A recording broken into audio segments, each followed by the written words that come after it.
Andre Bocelli said, "Do you know Muhammad Ali?" And I said, "Yes, we do this charity event together." And Andrea said, "All my life I've wanted to meet him." Muhammad and I, we were very good friends.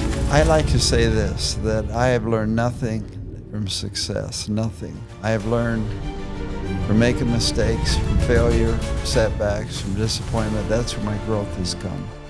My son Scott was 43, single, never married, no kids. Scott was not a quitter. Scott went to detox 27 times to try to stay sober. I said, "Scott, your dad will help you." 2 months later, fentanyl took his life.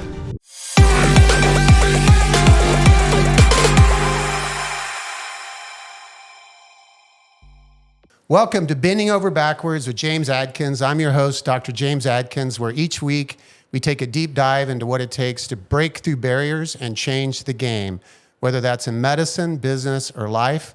And today I have a man who's broke through barriers, Jimmy Walker, who in the city of Scottsdale or the state of Arizona, you're famous. I know you're a humble guy.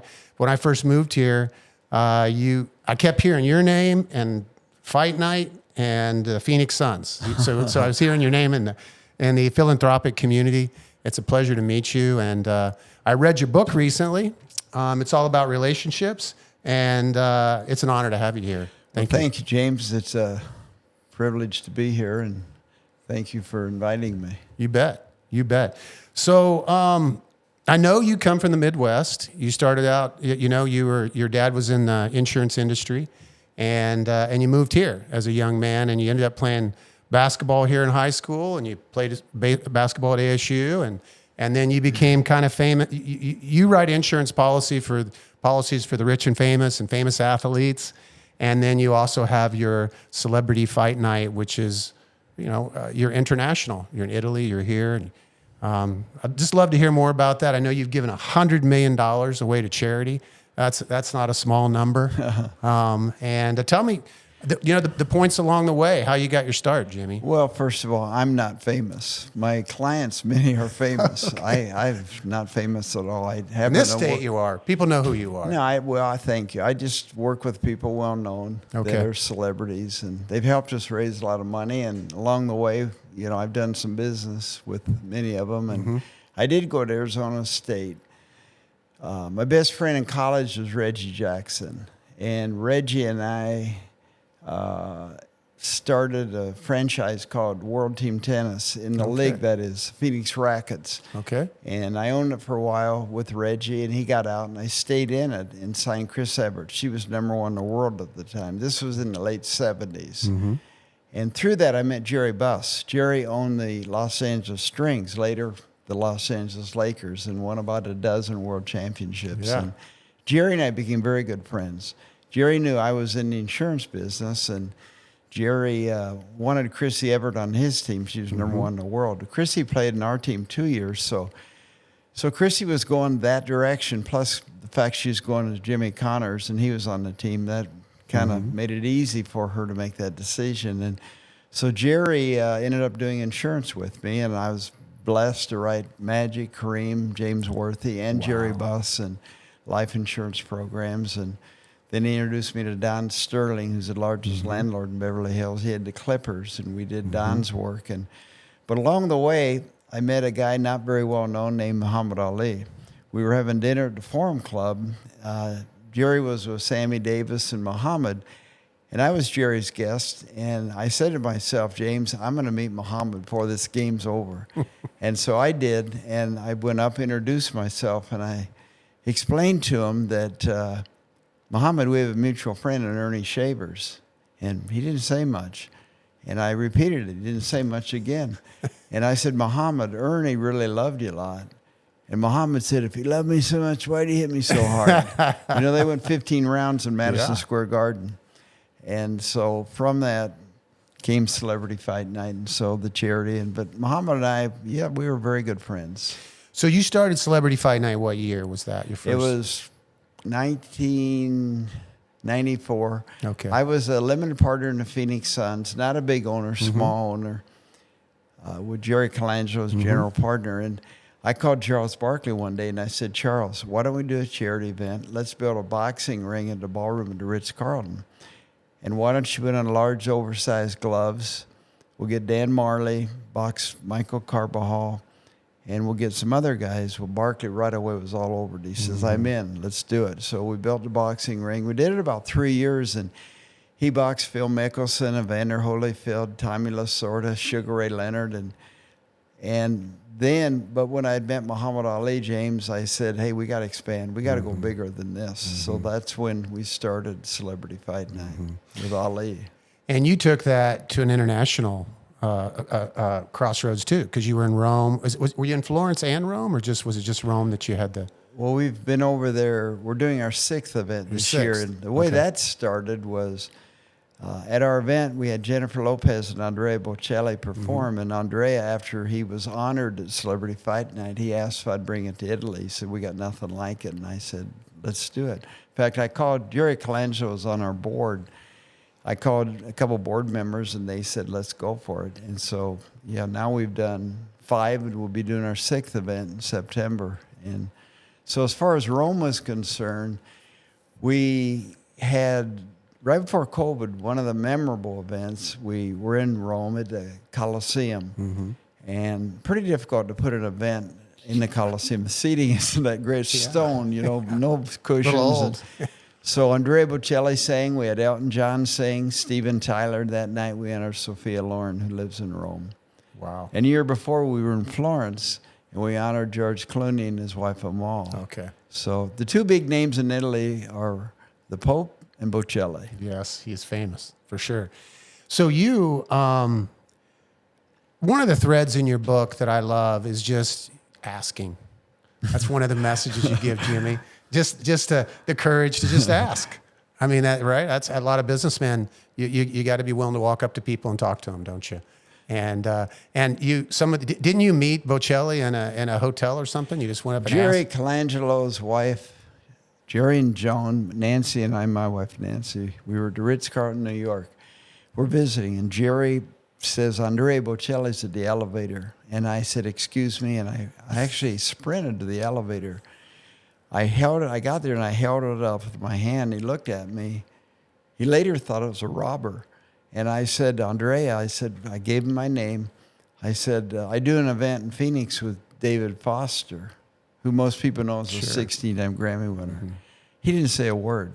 So I thought, oh, I better come up with something else. So I said, well, I do this event with Muhammad Ali. And Andrea Bocelli said, do you know Muhammad Ali? And I said, yes, we do this charity event together. And Andrea said, all my life I've wanted to meet him.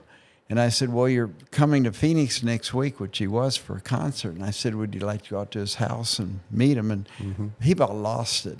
He said, I could meet Muhammad Ali. And so I called Lonnie, his wife, Muhammad's wife. We set up the time to go out. So my wife and I would go to the Ritz-Carlton club level, the conductor, his fiancée at that time, Veronica, Andrea, and someone else. And we go to Muhammad's home. And as we're walking up to the front door, James, I happened to mention to Andrea that it's Muhammad's wife's birthday. That's all I said. She opened the door, and for starters, he sang happy birthday to her. So now I'm leading a blind man into a man that can't speak, Muhammad, because of Parkinson's, to make an introduction. That's a challenge. That's awkward. That's awkward. Sure. And so Bocelli comes in immediately. He hugs him. Then he gets down on his knees and said, Muhammad, all my life I've wanted to meet you. This is the biggest thrill of my life. And Muhammad really can't speak. He whispered to him, would you sing to me? And he sang a song in a family room. That's how that relationship got started. That's amazing. With Muhammad and Andrea. It's amazing. And because you weren't afraid to ask along the way. You weren't afraid to talk to people. And I think that's one of the things that concerns me. I've got 2 young boys. And getting them today, you know, the kids on their social media and their screens is them having the social skills to just be not afraid to talk to people. I like to say this, that I have learned nothing from success, nothing. I have learned from making mistakes, from failure, from setbacks, from disappointment. That's where my growth has come. Yeah. Yeah, you don't seem to grow when everything's perfect. When everything's going well. I know when I'm on my knees, when I'm suffering, when I need God is when I grow. That's been a thread in my life. I don't wish for those times. Right, right. But in retrospect, that's how it works. Well, he knows how to get our attention, the Lord, that's for sure. Yes, It yes, can be he does. humbling. Yes, humbling for sure. Now, I'm going to hop skip over here to I'm in spine and pain medicine. We were just talking about that, and I know you have a passion in helping. You are part of sober living homes in Arizona. Grace Sober Living Homes, I believe, is the name of them. We're doing an initiative with Access with the state of Arizona, where we take patients that we call it that have a tri-diagnosis. So patients that have a pain condition, oftentimes spine in our space, but a pain condition. They also have a psychiatric diagnosis, and they have an addiction issue. Really hard to take care of. So we're working with the state on an initiative to help those people. And because, I've been in spine and pain medicine for almost 30 years of my life. And the first, in the late 90s, when a company called Purdue Pharma, you've probably heard of, started marketing OxyContin to physicians, they were coming into our offices and saying, I'm not a prescriber, but I owned the company and I was seeing patients. They were saying there's no ceiling on this medicine. So patients would come in with pain. We were taught we were under-treating them. We'd give them opioids. And then they'd come back. We'd give them a little bit more, trying to give them less. But the reality is we helped create some of the problem. And then pain doctors, I've noticed the last 5 or 6 or 8 years in clinic, when a patient would call us that has a psychiatric diagnosis, a spine issue, and maybe has taken too much medicine, we wouldn't let them in. We'd keep them out of the office, which is really not good, because then they end up going to the street and getting medicine, and they get fentanyl and they overdose. So we're an interventional spine and pain program. We want to put needles in people and do surgery, but we also wean patients off of opioids, and we put them on a medicine called Suboxone, and it's buprenorphine. It's a molecule that can help patients with chronic pain that have opioid use disorder. As soon as they start taking that medicine, they have a 50% chance less of dying of an overdose. We get them to behavioral health, because in spine and pain medicine, we just look at MRIs and we look at patients. We don't think about what's going on between their ears, but now we are. And we're realizing that behavioral health is a big part of that. But I know that's touched your life, and I know sober living homes is something you're involved in. Share with us a little bit about what you do, Jimmy. On that subject, my son Scott was 43, single, never married, no kids. Scott was not a quitter. Scott went to detox 27 times to try to stay sober. He went to 3 30-day treatment centers. And my last visit with him 5 years ago, he was living in a sober living home. And he said, Dad, this home I'm living in, they're not running it the right way. It's owned by businessmen. All they want to do is make money. Yeah. And Scott said, I want to start a nonprofit sober living home to help other people. And I said, Scott, your dad will help you. 2 months later, fentanyl took his life. It's everywhere. The medicine's everywhere, Well, God bless you. The fentanyl, is 60 or 70 times more powerful than morphine. It's very powerful medicine, and it just takes a little bit, as you know, and people. I tell my children, I have 3 children, there's no recreational drugs. I don't know if there ever was, but there certainly isn't today. Mm-hmm. If a kid takes a pill at a party or takes grandma's pill out of her cabinet, can die and stop breathing. And so the concept of awareness with opioid use disorder, and there's great medicines for that. Suboxone is one of them. You can use for patients that are having pain and that have that addiction. We're big fans of that. Some behavioral health teachers will say no drugs, mm-hmm. Jimmy. They'll say, well, it's just 12-step. And I'm not an expert on whether 12-step. It doesn't matter to me what a person's doing as long as they're getting help. Right. We have a tendency to think that with patients with significant opioid use disorder, I'm not saying Scott had that, I have no knowledge, but patients that have opioid use disorder that's significant, a lot of the times our physicians will just put them on Suboxone, and they'll take it the rest of their life. And there's some research done on that for patients. It's got about an 80 to 85% success rate, which is really high compared to some of the abstinence programs, which maybe have a for at least for opioids, the data is maybe 28% success rate versus 85%. So we're living in that intersection, and I know that you're passionate about that, and that you actually wrote this book to give money to sober living. Yeah, homes, there's correct? no greater pain for a parent than losing a child. So Nancy, my wife, my 2 daughters, and our board, we've started 7 nonprofit sober living homes. We call them Scott's Place. Great. And those are in Arizona, just in Arizona. Yeah, one in Scottsdale, Phoenix. So that helps to deal with the pain of, and yeah, it's a tough thing. You figure between the ages of 12 and 30, 12 and 40, the number one cause of death today is drugs and alcohol. Not cancer, not heart disease, drugs and alcohol. Yeah. So the need is there. Well, yeah, and if you think about opioid specific, that's the space I live in. The number of people who die from car accidents pales compared to the number of people who die from opioid use disorders, maybe 60 to or from an overdose, fentanyl or opioids, 60 to 80,000 people a year. Right. You know, how many people get killed in a car accident? 20,000, 30,000, not minimizing that. But we have signs all over the road, and we have all these safety programs. But for OUD, we're physician, and that's what we're trying to do. Teach pain physicians, teach behavioral health people, pain physicians, spine surgeons, chiropractors, work together on this and to encourage patients they're taking those medicines. One of the things Grace Sober Living has done for 2 years in a row at the Arizona Biltmore, we've had a large event with about 600-700 people. We sponsor it.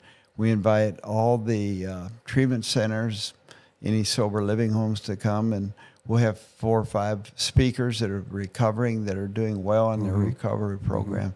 Just to encourage them to lay out some steps and so forth. And I think it's something that, creating the awareness and everything, and, encouraging people to make the right choices and choose your friends carefully. And then every Wednesday night I speak at our sober living homes, and it's something that is really... I want to come see it.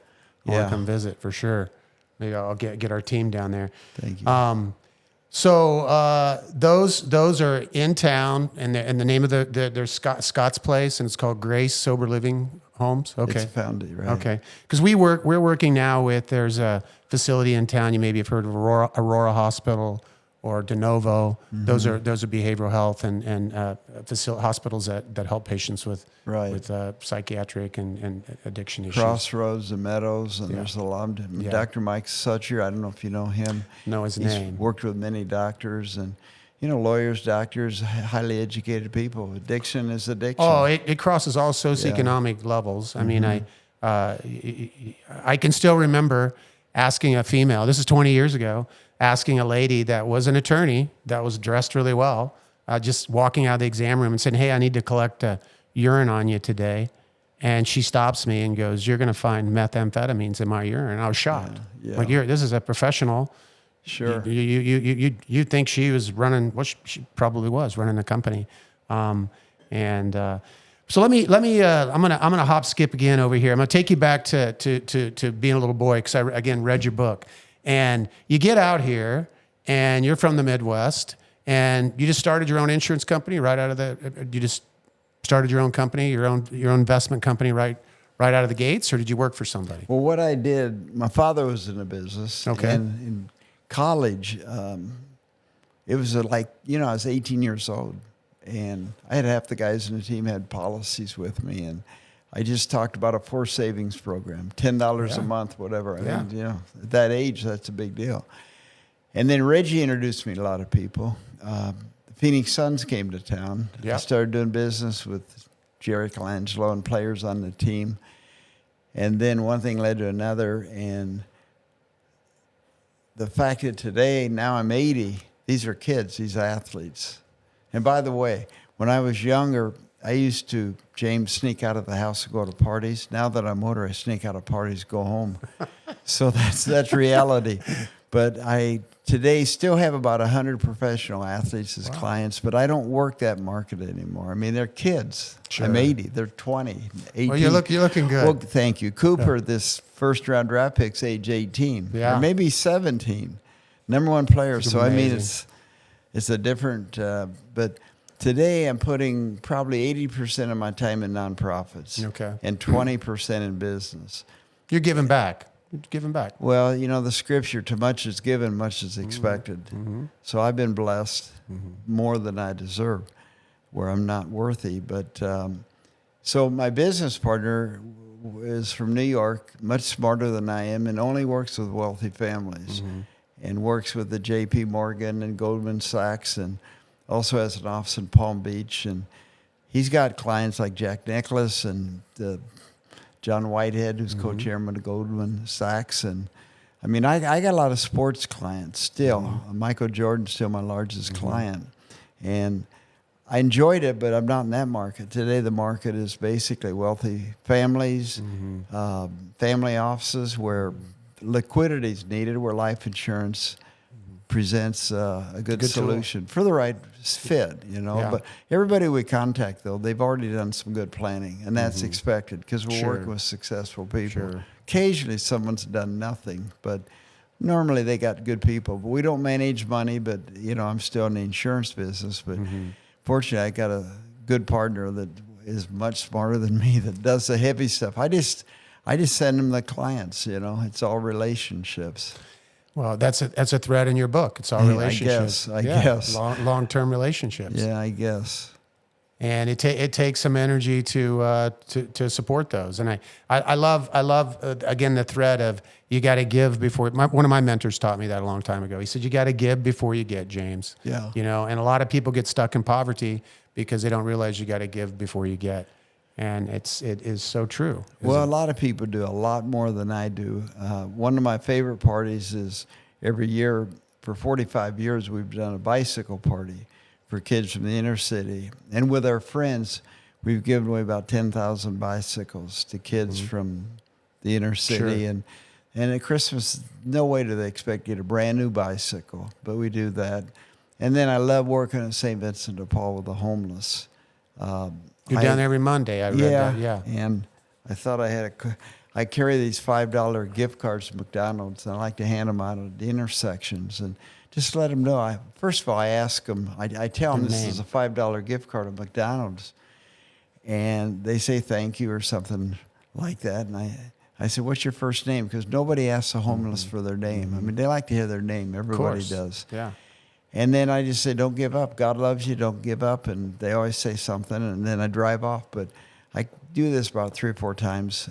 When they have need food, need a job, whatever. And we never know their background, their situation. I don't give them money. Yeah. But I give them a $5 gift card at McDonald's. And then I was really blessed to be a volunteer at St. Vincent de Paul for 12 years. I had a program called Never Give Up. And I'd get guest speakers. I had about 450 speakers over 12 years. I did this for COVID. And it was at breakfast before about 500-600 people. And like once Reggie spoke, and he said, I struck out. I have a major league record. I struck out more than anybody in Major League Baseball. And he gave the number, and he says, and I made it to the Hall of Fame. Don't give up. I mean, there's so many ways we can help and encourage people. I love reading that in your book, your idea of asking a person their name on a corner. That's invisible. The homeless person, they feel invisible. Asking their name and giving them a card. My sons will ask me sometime, Dad, why don't you give him some money? And it's tricky. Yeah. How do I answer that? Well, if my energy's low and I'm not doing well that day, I may say, well, because he's going to go to the liquor store or he's going to go buy drugs. You don't know. But I don't. But the reality is he could literally be starving. I love the idea of giving him a car, giving him a McDonald's, I buy about $1,000 worth till I run out, and I just give them out. That's pretty easy. neat. That's and neat. They're on a lot of corners. Yeah. I sometimes give them out. Somebody behind me is honking. I'm talking to the guy, and then he turns, Give him one too. Yeah, you give him one. Yeah, right. I want to say, chill out, buddy. Yeah. So. Did any of your children go into your business? Your my son daughters? Scott was in the business with me. And really, really good. He did a great job and just very talented. He could whiz these CLU programs and just good with numbers and he could do it. And I'd struggle. I'd take a little more time, but he had it. But along came the addiction. So. And I know he's home with the Lord now. That's Amen. the joy, but the fact is he's greatly missed. Yeah. Yeah. I'm a father of 2 boys. It's your worst nightmare. Worst nightmare. Well, you're doing good things, my gosh, with the spine and the pain management and the addiction and everything. We need more people out there like you, James. Oh, hey, well, thank you. I've got a good group of people I work with. It's a calling, especially for the nurses. Right. You know, the nurses, the supportive people. I think, doctors make money. They'll all tell you it's a calling, but some of them it is, and some of them it's a job, right? Let's be honest. But I think the medical assistants, the ultrasound techs, the surgical techs, the people that are, they're not making crazy income, and they do it. I've got some real solid citizens I work with, just people Well, I who can care. tell you have a passion for what you're doing. And thank an you. excellent reputation. Thank you, sir. Thank you. You enjoy Thank it. you. Well, we want to make a difference like you have. I mean, we know you look back and you can see your mistakes and your contributions to problems. For sure. You want to try to correct them, don't you? Yeah, for sure. Because I could make a long list of shoulda, coulda, woulda, and but I like that scripture. Don't brood over the past, but look to the future. You can benefit, gain so much from what you've done, and but it's about serving. I see nowhere where it says I'm age 80. I don't see where it says it's written to retire. I see where it's written to serve. I love and that's that. where I get the joy is serving. And again, a lot of people do a lot more than I do. No, I think guys that stay in the I like to say stay in the game. Yeah. Whether that's serving or whatever that is, you have to. I think when I look back in the Midwest where I grew up, my dad, my grandpas, my uncles, they were out on the farm. Yeah. They were doing things when they were 90. They were working. They didn't put their feet up. And I think if you put your feet up, I can see it at, I'm 57. You can rust out quick. I just sent Harvey McKay a congratulations. Today he's been married 65 years to Carol Ann. Harvey's in his 90s, still working. Does he live in Arizona still? Yeah, and he's in Minnesota. And then I'm going to have breakfast with Ed Robeson on Monday. His wife Karen is running for governor. Ed's 94, and he's still engaged. Yeah, at Sun Lakes Retirement Center. People have said, well, you're 80, you're retired. I'm not retiring, I'm refiring, Yeah, So, I like that. Refiring. I mean, I'm not wasting any energy. Sharper shooter now. I'm sure my wife doesn't want me to hang around the house, anyway, She doesn't. Right, Wants for to sure. Keep you moving. Yeah. Yeah, a guy can get in trouble when he takes too much time off. Like you said, the Lord wants us to do things. We're supposed to do stuff. They asked Michelangelo at 86, when are you going to retire? And he said, when I quit learning. So there you go. There's so much. And I even notice when I take a vacation, if the vacation's too long, I start feeling I'm a person who likes to do things, Jimmy. get a little antsy. Yeah, I do. I gotta stay moving, or I get Right. not good. And my wife, I'll be having rosé at 11 o'clock in the morning in the south of France. That's not good for you, That's for sure. My family's in France now. I'm leaving next Thursday. So give us, again, do you sell your company, Jimmy, or did you? I mean, was there one point where you said, okay, I'm really not going to work too much anymore. I'm going to put my time into giving back. Was there a point in time where you said I'm retired or selling my company? I've never thought about it. Never thought about it. No, I just keep going. Just started volunteering more. Well, you mentioned France, September 7th to the 7th to the 13th. We're going to have our 6th event in France and Italy. Oh, you are? Yeah, we have a charter leaving JFK. It'll land in Nice, and then we get on the Ritz-Carlton yacht, and we go to St. Tropez. We go to Cannes and Monte Carlo and Positano, and then Andrea lives in Forte dei Marmi. Okay. And we're almost sold out the charter. Oh, wow. Yeah, and the proceeds benefit our Grace Sober Living Homes. And Andrea's got 5 homes in Haiti for children. It's difficult for him to go over there now because there's a lot of kidnapping. And here he's got these schools. And so that's what we're doing. We've done it. This will be our 6th event. And what are the dates? September 7th to the 13th. Okay. Yeah. You'll be in Saint-Tropez, Monaco, Cannes. Right. That's where my wife grew up, Monte Carlo. Really? So I'll be in San Tropez in 2 weeks. Will we see you over there? Maybe. Maybe you better get on the charter with us. Maybe I had. Yeah, I right. Quite an experience. Wow. Right. Must be some neat people on that. There trip. really are. Yeah. We have a list of celebrities on it, and one guy on it is John Maxwell. Of course. He's real big in leadership. Of course. John goes every year. Read his books. John Yeah. comes every year, and Michael W. Smith and Jonathan Rumi, who plays The Chosen. In fact, people are calling him Jesus on the trip, because he plays The Chosen. Yeah. But he says, "No, I'm not Jesus," But he's a Christian, isn't he? Oh yeah. Yeah, big time. Yeah, strong. Yeah, that's neat. What a legacy you're leaving, Jimmy. Well, living. Hey, the biggest room in the world is room for improvement. Yeah. I can improve in so many areas of my life. That's for sure. What book are you reading right now? I know you read the Bible, but I'm curious. I like to talk to successful guys. Books they're reading, they're kind of their morning. Two of my favorite questions. What's your morning routine? I'm going to ask you that. What do you do in the morning and how you get yourself ready for the day? And then what book? Give me a book. Well, what I do in answering your question, when I wake up in the morning, I have the Bible out there. Mm-hmm.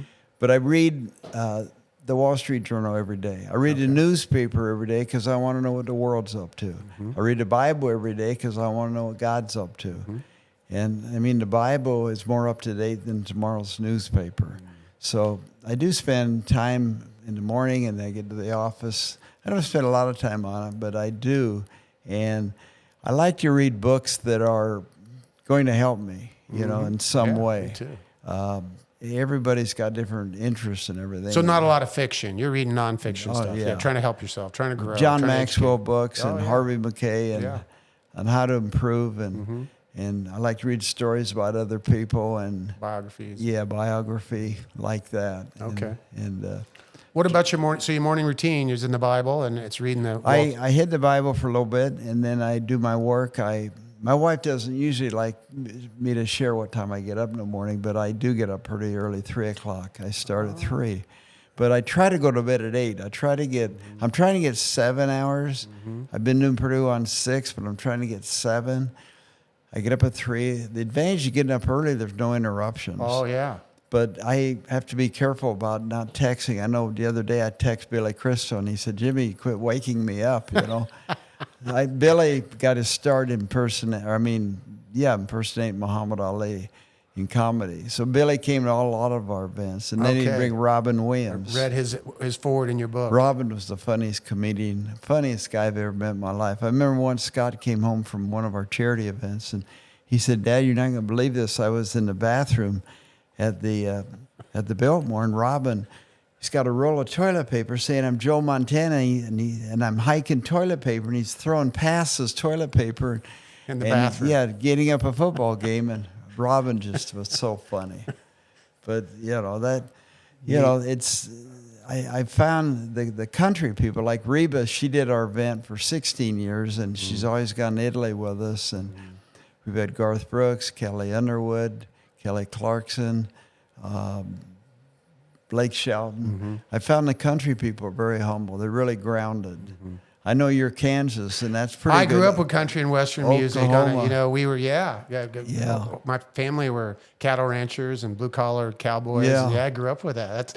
That rings true to my experience. Garth is like Stillwater, Oklahoma, in that area. Reba's from Oklahoma. Yeah. So there's something about... What's the town Garth's from? It's famous. It's a little small, starts with a Y. Heck, I can't remember it. But it's right outside of, I think out of Tulsa or Oklahoma City. What the heck's it called? It's escaping me. One of the mistakes, and I made so many mistakes, but Garth came to our event, and he wasn't scheduled to sing. He's very close to Reba.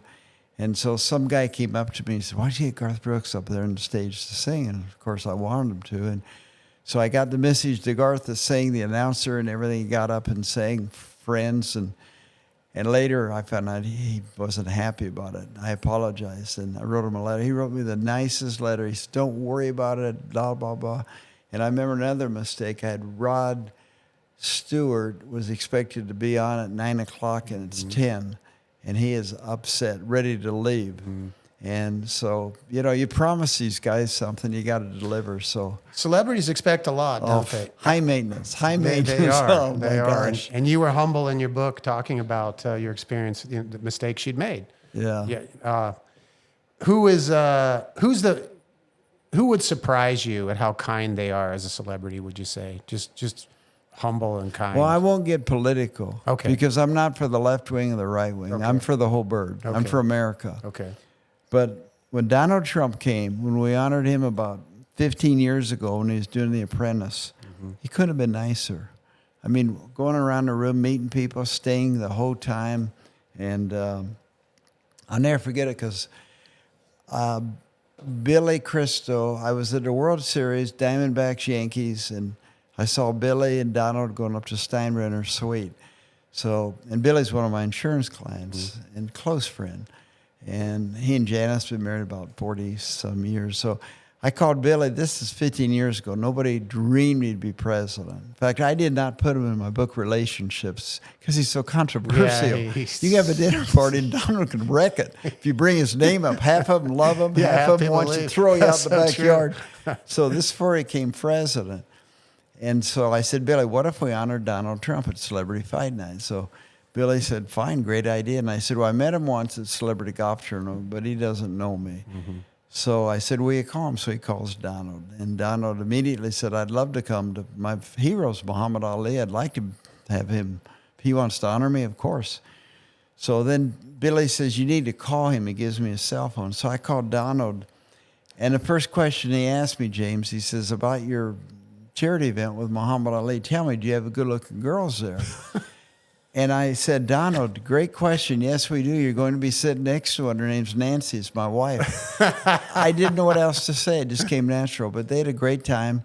Billy Crystal introduced him. We have Trump toilet paper, Trump paper clips, Trump airplane, Trump glue, all this stuff. And then we auctioned off a dinner with him at Jean Georges restaurant in New York and went for $350,000. So that was good. So. Wow. That's how you made $100 million for charity, Jimmy. I mean, that's a ton of money. Well, When people a lot do of people, charity. yeah. $350,000 to have a dinner with Donald Trump. I remember reading in your book about other situations where you'd at your event would get a $250,000 out of somebody to have dinner with someone. Reba did $1 million twice Yeah, I at think that's one what night. yeah. We had two people. I won't give the names, but they said, I'm competing against so-and-so. And the other person said, I'm going to compete against her. And they each got up to $1 million apiece, $2 million to have dinner with Reba. Wow. Well, that was the night Garth was there. And then Garth got up and says, hey, you guys are nuts. Her food ain't that good at her house. And he said he loves Reba. He was ripping Reba and everything. So, you have to have a sense of humor. Yeah. Well, those people write big checks, and you've done a lot for charity. That's cool stuff. So give me some parting advice for a young businessman who's starting his business. Give me two or three pieces of advice. What would you give him? I would say get a good mentor. It really Get helps. a mentor. There's an expression: a fool learns from experience, but the wise man learns from experience of others. Ben Feldman taught me that. He was a guy in the insurance business from East Liverpool, Ohio, that just sold lots of life insurance. And he had a lisp, but he was short, and he wasn't the most good-looking guy, but he knew how to get the job done. But a fool learns from experience. A wise man learns from experience of others. But getting a mentor, getting someone... So important. Why reinvent the wheel if you can You can what am I trying to say? Yeah, you can just follow somebody's example. Why reinvent the wheel? Makes a ton of sense. I had some good mentors. What another piece of advice? What would you give? The Bible. The Bible. Yeah, it's the greatest book ever written. It explains life better than any other way. And yet, I don't look at myself as religious, just that I have a relationship with Jesus Christ, and I respect other people, what they believe in, and I just know this. I like what Rick Warren, he wrote the book, The Purpose-Driven Life, which I read often. I give many of them away. It sold over 50 million copies. The Bible is not to increase our knowledge, but to change our life. And I think that's the key of the changes that take place in your life. And, among faith, hope, and love, it's about love. And that's the key, is loving one another. And that's what the world needs, is peace. And Muhammad, the thing that was amazing about him, he didn't go to Vietnam. He got criticized. When we honored Kevin Costner one night, Muhammad's sitting next to him. Kevin's up there, and he said, Muhammad, my dad hated you. Yeah. And I hated you. Yeah. He says, you did not stand up for America. And then Kevin started talking. He says, but I realized that you gave up 4 years, that it was the highest earning capacity. Because you had a cause. You had a purpose. It was a war we should never have been in Vietnam. And then Muhammad, when you carried that torch in the Olympic Games and you climbed those steps, he said, my dad really started realizing that you're a good person. And that's when and Muhammad, he was hated for a long time, but then he was most loved guy. I mean, I'd take him to Suns games. I have seats on the wood. We'd walk in, 16,000 people give him a standing ovation, coming and leaving. Players on both sides, LeBron, Kobe, they come over, want to sit down, shake his hand, and then we would leave. And, it was amazing, because if I introduce you with your friend, if it's your wife, girlfriend, he would push you away, put his arm around your wife or girlfriend and say, he's a fool, stay away from him. He was always joking around, just constantly. Lighthearted. Yeah. Yeah, because he's clearly Muslim and you're Christian and you're friends. You were very close. Well, we started the event. I'm on the board of the Barrel Neurological Institute. And our first press conference, we had Dr. Abe Lieberman, Muhammad Ali, and myself. We had the members of the media. And Dr. Lieberman said, we have a Jew, a Muslim, and a Christian. And we're all getting along and we're not fighting. That's what he said at the first press conference. Yeah. And so... it works. Thank you. Yeah. Yeah. I mean, that's beautiful stuff. Well, I sure appreciate your time today, Jimmy. Thank you so much. I mean, like I said, what you've done in this community, I know you're humble, but it's a pleasure to meet you. I mean, you've done a lot of good in this community, and you've got a great reputation.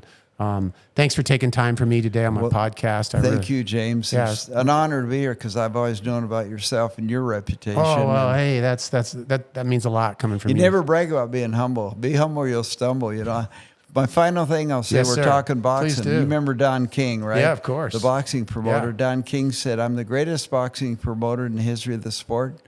And Don King said, I say it very humbly. So there you go, Excellent. Jimmy Walker, thank you so much. I hope today's episode helps you stand taller in your own shoes, and that you contribute and give back like this man has. Thank you. Thank you. Thank you, James. I appreciate it. It was enjoyable. Thank you.